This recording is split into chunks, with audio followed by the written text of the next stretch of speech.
अमन जब कॉलेज गया तो हॉस्टल का सवाल आया। जोया ने पहली बार किसी चीज़ के लिए मना किया। उसे डर लग रहा था कि अमन अपना ख्याल नहीं रखेगा, और इस बात का भी कि उस घर से, उस खामोशी से, उस खाली कमरे से वो अकेले कैसे जिएगी। पर अमन ने कहा, मम्मा मैं वापस आऊँगा ना हर वीकेंड। जोया मुस्कुराई और अपने कमरे में जाकर बैठ गई। उस रात के बाद घर सच में खाली हो गया। जोया पहली बार अखबार पूरा पढ़ने लगती, टीवी बंद रहने लगी और वो छत पर जाकर शहर की आवाज़ें सुनने लगी। कभी कभी उसे लगता कि अगर वो टेरेस पर जाए तो शायद कोई पुरानी खामोशी वापस मिल जाए, पर वहाँ सिर्फ हवा होती थी। वो लड़का जो कभी उसकी ज़िंदगी के बिल्कुल किनारे पर आकर चुपचाप चला गया था, कभी वापस नहीं दिखा, और जोया ने भी कभी किसी से पूछना नहीं चाहा। अमन छुट्टियों में आता, हंसता, बातें करता, अपनी माँ के साथ मुस्कुराता और फिर चला जाता। हर बार जाते वक्त जोया उसके ज़रूरत का सामान उसे देती, उसके कपड़े पैक करती और ख़ामोश हो जाती, जैसे उसका जिस्म भी जानता हो कि अब उसकी ज़िम्मेदारी धीरे धीरे कम हो रही है। और जब ज़िम्मेदारी कम होने लगती है तो माँ को पहली बार खुद से सामना करना पड़ता है। जोया को अपनी ही परछाई अनजान लगने लगी थी। उसके बाल सफ़ेद तो नहीं हुए थे, लेकिन उसके हाथ कांपने लगे थे और रात को नींद आने में वक्त लगने लगा था। कभी कभी उसे लगता कि अगर आलिया ज़िंदा होती तो क्या कहती। शायद यही कि अब रुक जा जोया, अब अपनी बारी है। पर जोया को रुकना नहीं आता था।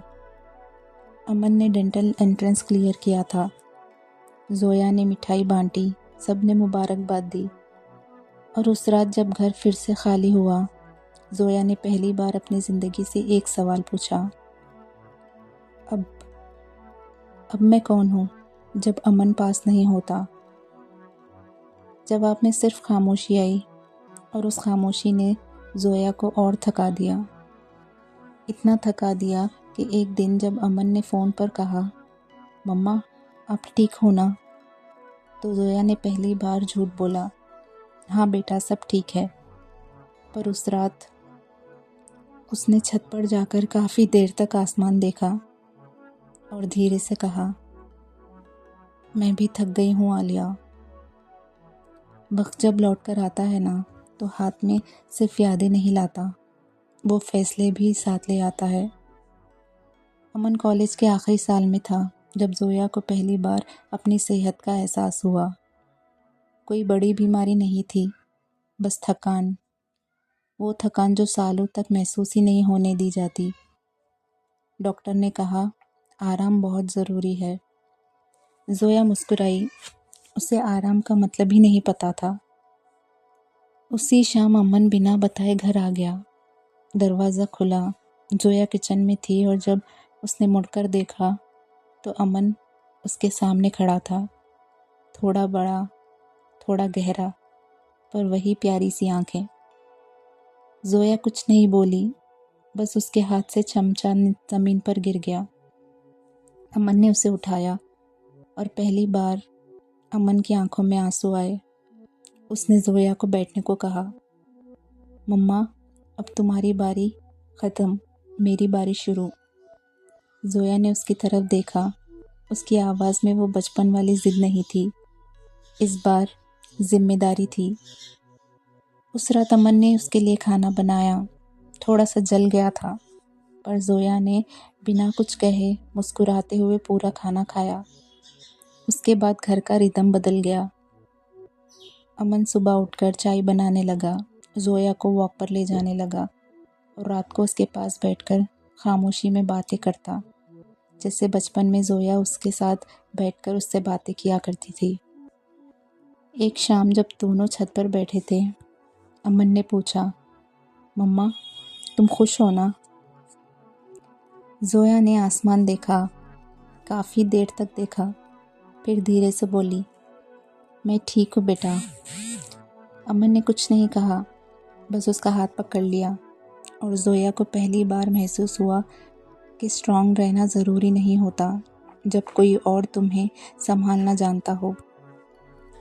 कुछ दिन बाद अमन ने एक बात कही, मम्मा, मैंने कभी आपसे कोई सवाल नहीं किया, लेकिन मैं आज आपके अधूरे सपने जानना चाहता हूँ। जोया अमन से इस बारे में कोई बात नहीं करना चाहती थी। वो नहीं चाहती थी कि उसके ज़ख्म अमन को दिखे, लेकिन अमन ने बहुत ज़िद की और कहा, मम्मा, तुमने मेरी ज़िंदगी बनाई है, अब मेरी ज़िम्मेदारी है कि तुम अपनी ज़िंदगी बनाओ। जोया समझ गई कि वो बहुत ज़िद्दी है। उस रात उसने पहली बार अपनी बहन के सामने खुद को महसूस किया जैसे आलिया कहीं आसपास हो, मुस्कुराती हुई। और फिर जोया ने अमन को बताया अपनी ज़िंदगी का वो हिस्सा जिसका नाम कभी नहीं लिया। छत पर खामोशी के साथ वो लड़का। अमन चुपचाप सुनता रहा, फिर बस इतना कहा, मम्मा, किसी को खोने का दर्द मुझे और आपको बहुत अच्छे से पता है। उस दिन के बाद अमन ने चुपचाप जोया के लिए ज़िंदगी के दरवाजे खोलना शुरू कर दिए, बिना ज़बरदस्ती, बिना कोई आवाज़ किए। और ज़िंदगी आखिरकार जोया के लिए भी सांस लेने लगी। ज़िंदगी भी अचानक से ठीक नहीं होती, वो धीरे धीरे अपनी जगह पर आती है, बिल्कुल वैसे ही जैसे रात के बाद सुबह बिना शोर के आ जाती है। अमन का क्लिनिक चल पड़ा था, बहुत नाम हुआ, बड़ी पहचान हुई और हर कमरा उसकी मेहनत और जोया की दुआओं से भरा हुआ था। पर सबसे बड़ी बात ये थी कि अमन अब सिर्फ बेटा नहीं रहा था, वो जोया का सहारा बन चुका था। जोया अब ज़्यादा चुप रहने लगी थी, पर वो खामोशी अब बोझ नहीं थी, वो सुकून वाली खामोशी थी। सुबह वॉक पे जाना, शाम को चाय पीना, कभी खुली हवा में किताब पढ़ना, कभी बस खिड़की के बाहर देखते रहना। जोया ने पहली बार अपनी ज़िंदगी को इतना धीरे से चलते हुए देखा। एक दिन अमन ने उसे कहा कि वो कुछ दिन के लिए बाहर जा रहा है। जोया ने हाँ कह दी, बिना डर के। उस रात वो छत पर अकेली गई, वही छत जहाँ कभी उसने अपनी ज़िंदगी का एक हिस्सा खामोशी में छोड़ दिया था। और जैसे ही उसने पीछे मुड़कर देखा, वो वहाँ था। वक्त ने उसे ज़्यादा बदला नहीं था, बस आंखों में थोड़ी सी थकान और आवाज़ में ठहराव आ गया था। किसी ने तुम कैसे हो नहीं पूछा, किसी ने शिकायत नहीं की, सिर्फ इतना कहा गया, तुम अब भी यहाँ आती हो, तुम अब भी यहाँ आते हो। जोया मुस्कुरा दी। ये जगह मुझे याद दिलाती है कि मैं कभी सिर्फ अम्मी नहीं थी। वो दोनों चुप रहे, फिर उसने धीरे से कहा, तुम सोच रही होगी ना कि मैंने किसी से शादी की या नहीं? नहीं, मैंने नहीं की किसी से शादी। जोया ने आसमान की तरफ देखा और दिल ही दिल में मुस्कुराने लगी। उस पल में कोई दर्द नहीं था, एक दूसरे के साथ समझदारी थी, जैसे दोनों जानते हो कि जो खो गया था वो मजबूरी थी और जो बच गया है वो सच्चा था। उसने पूछा, अब? जोया ने थोड़ा सोचा, फिर कहा, अब मैं अमन की अम्मा भी हूँ और जोया भी। कुछ रिश्तों को दोबारा शुरू नहीं किया जाता, उन्हें बस वहीं से आगे बढ़ाया जाता है जहाँ छोड़ दिया था। अमन जब वापस आया तो उसने जोया के चेहरे पर वो सुकून देखा जो उसने कभी पहले नहीं देखा था। उसने कुछ नहीं पूछा, बस समझ गया। कुछ महीने बाद अमन ने जोया की शादी एक जिम्मेदार इंसान बनकर करवाई।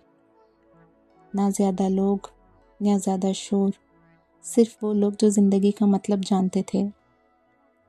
अमन ने जोया का हाथ स्टेज तक छोड़ते हुए कहा, तुम मेरी मम्मा हमेशा रहोगी, पर वादा करो कि आज से तुम अपनी खुशियाँ, अपनी ज़िंदगी जियोगी। जोया की आंखों से आंसू बहने लगे। इस बार किसी दर्द के नहीं, इस बार रिहाई के थे। आज जोया सुबह उठी है तो चाय के साथ अपने लिए भी एक कुर्सी रखती है। अमन जब क्लिनिक जाता है तो वो आवाज़ देता है, मम्मा शाम को मिलते हैं। और जोया हर बार दिल में सोचती है, वो लड़की जो 4 साल की उम्र में माँ बाप से बिछड़ गई, 14 साल में माँ बन गई और 35 साल तक सिर्फ ममता निभाती रही। उसने अपनी ज़िंदगी बर्बाद नहीं की थी, उसने सिर्फ अपनी खुशी को वक्त दिया था।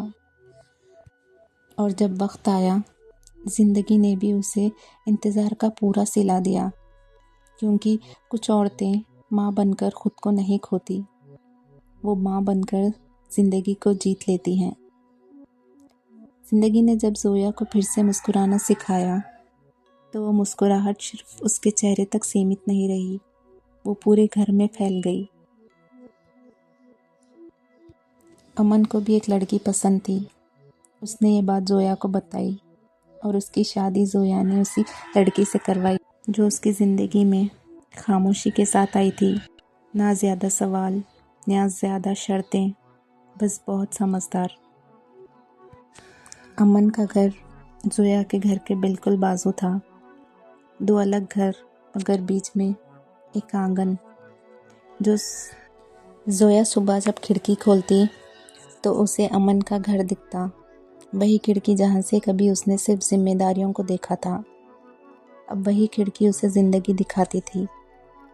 अमन रोज़ सुबह जोया को सलाम करता, कभी हाथ हिलाकर, कभी मुस्कुराकर, और जोया हर बार सोचती, शायद यही तो रहमत होती है कि जिन्हें हम बड़ा करते हैं वो हमें अकेला नहीं छोड़ते।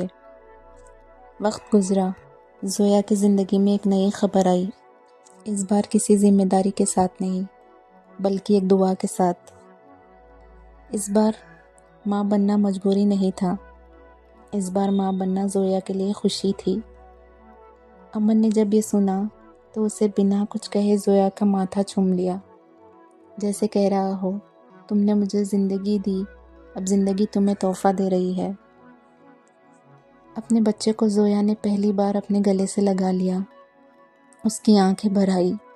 वो चुपचाप बोली, आलिया देखना, तुम्हारा खर्च पूरा हो गया। अमन ने उस बच्चे को गोद में लिया और धीरे से कहा, मम्मा अब मैं सिर्फ बेटा नहीं हूँ, मैं भाई भी बन गया हूँ।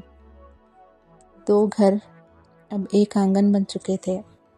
शाम को जब बच्चा रोता तो सबसे पहले अमन पहुँचता, और जोया जब खिड़की से देखती तो उसे महसूस होता, उसने ज़िंदगी को सिर्फ संभाला नहीं था, उसने ज़िंदगी को आगे बढ़ने से रास्ता बताया था। वो लड़की जो बचपन में सब कुछ खो चुकी थी, उसने कभी किसी से कुछ छीना नहीं, उसने सिर्फ दिया था, और ज़िंदगी ने भी आखिरकार उसे वो सब लौटा दिया जो वो कभी मांग नहीं पाई थी। प्यार, इज्जत और एक आंगन जो हमेशा रोशन रहेगा।